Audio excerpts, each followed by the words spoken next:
Hi everyone, this is Mikki Aronoff visiting you from Albuquerque, New Mexico, the birthplace of bad mouth. I remember the old heady days when you could actually attend bad mouth readings and get some music at Q Staff Theater. Maybe someday again. I'm going to read some poems to you now.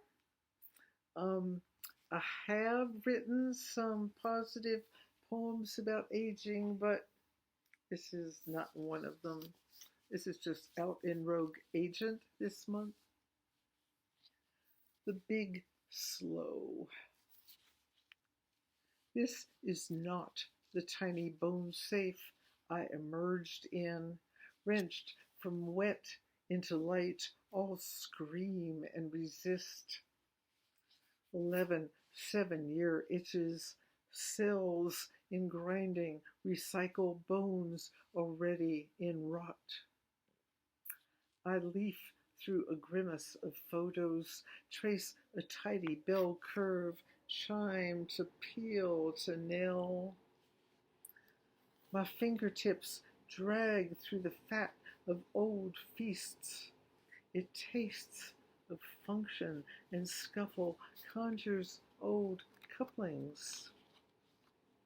These days I locate in a spaniel's eyes, liquefied with worship, in the sibilance of a maugie's arched hiss. Shelter there, learn the art of tug and beg.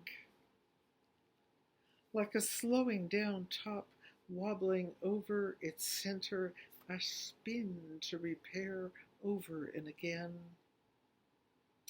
What I relished about my sinew was its irony, not this plunge from breaststroke to slump, from sweat to parch.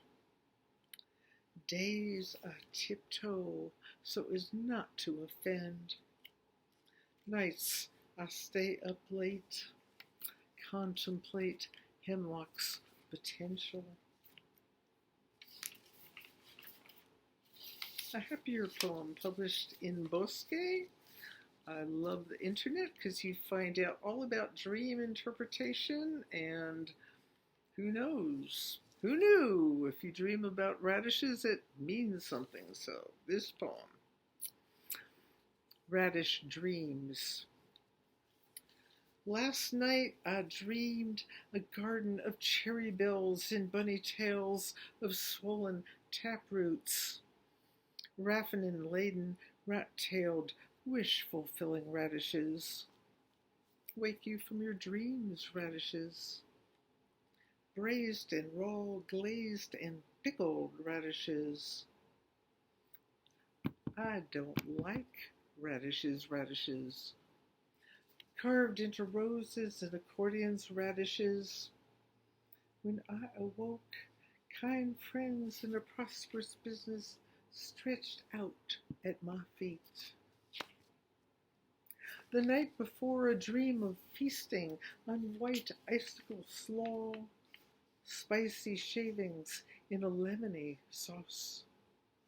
Sure enough, the next morning my feelings bled, wounded by a thoughtless friend who hulked his frame in the middle of my bed in morning's oblique light. The bounce threw the dogs to the floor, their old bones surely bruised, clouded eyes and calloused noses searching for cause. Looking back, it doesn't seem that bad, but then I was ruffled. Tonight, I will dream of planting radishes, a trap crop of April cross and crimson giant, a scattering of radish ripper and China rose. Tomorrow I shall jettison grander longings. My heart's desires will root. I will keep in the cupboard only the simplest thirsts, sealed in old jelly jars. Joy in the guise of a purple plum radish will scrape the chair up to my kitchen table. She will lean over, stroke my cheeks with the furry undersides of her green rosette cap, and declare that my heart's chambers will inflate with misty light. And joy will be right, right as radishes. This is an early love-ish poem from Three Elements Review, The Economics of Kissing. A gripping, hungry thing, open, wide, and ready is the honeyed purchase one gets on fresh lips. But hidden costs accrue when out of sight does not mean out of mind. Kisses lick your brain as you walk dank passageways from the train, your face tilted up to slanted rain. Even with bills in arrears, you're sucked into dropping coins into a violin case splayed open, a frayed red velvet blossom seeded with spare change. You forget to write a check for the electric, neglect to cram for your driver's exam. Your smile is fixed as you carry on. Change the world one good deed at a time. Pick frangipani blossoms, lavish them upon cancer patients where you work. You help the neighborhood kid with her calculus. Your sense is a cumulus of benevolence. But the busker yells at you for not leaving enough. The Hindu oncologist lets you know that frangipanis are for funerals. The mother next door screams it's her job to teach her child. Alas, reveries of kissing leave you in the red, a lot only relics of scratchy pizzicatos, misplaced decimals, limp browned petals. Nothing that really touches you in those deep, moist parts where you need to be touched.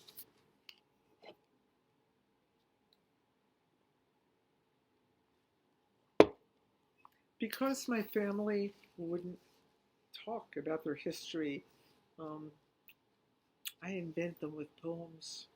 This is another poem that was published in Bosque. Crossing into Belarus, after Jennifer Gavon, after Rilke. It's as if the ogres had filed off my family's fingerprints, tethered their tongues to lost chronicles, magicked the border with rags. They've waved wands whittled from splintered limbs to raise walls of judgment and shame. I knock on doors, wallow in strangers' narratives, wrap them with twine. I deduce my kin swilled butchery's blades, gulped with sorrow and rye. Sabered slices of flesh clog and pack like fat. Our blood like borscht, thick Dnieper of unknowing. I try to be sly, ply them with dishes of buckwheat and kishka, dills chopped with ancestral knives. But Bubba curtains herself in tight cross stitches, sutures her lips as she reworks her cloak into knots. Mother, sharp-beaked lapwing, trails pinion as if broken, lures me away from words. My father sits like iron ore, heavy in his hush. Nights, I hitch a ride on air, cross ocean, cross steps, ford rivers. I settle near birch and pine, beaver and vole emerge as moss, eavesdrop.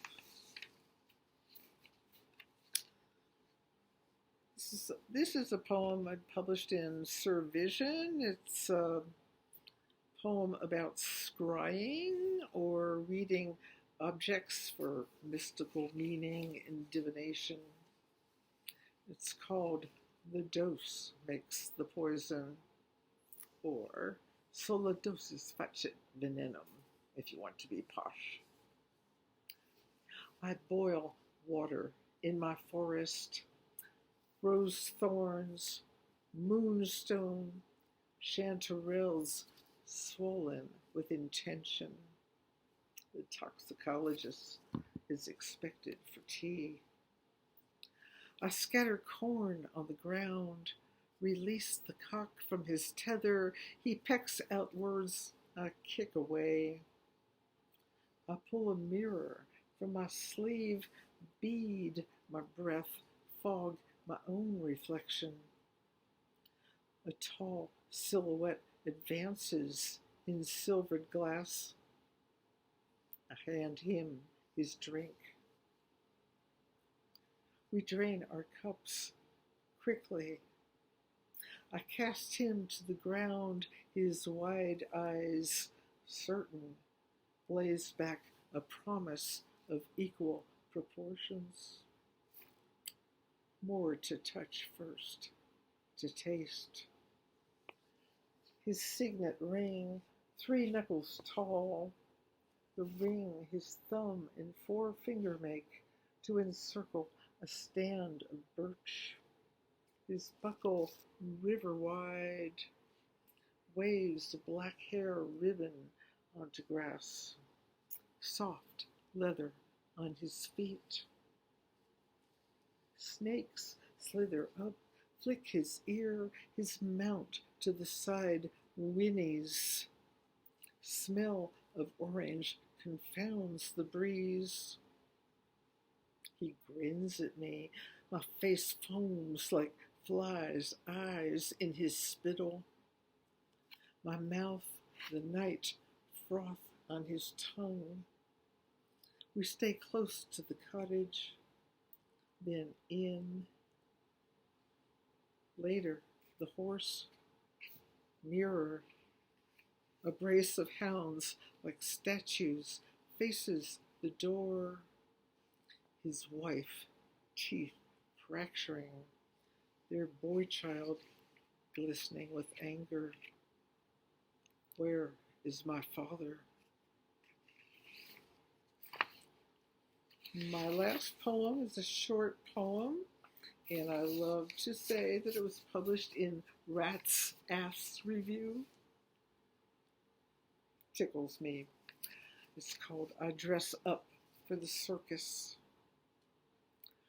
Come to me, he motions. Let me twist your scarf. It's cold outside, the sun 7 nights gone.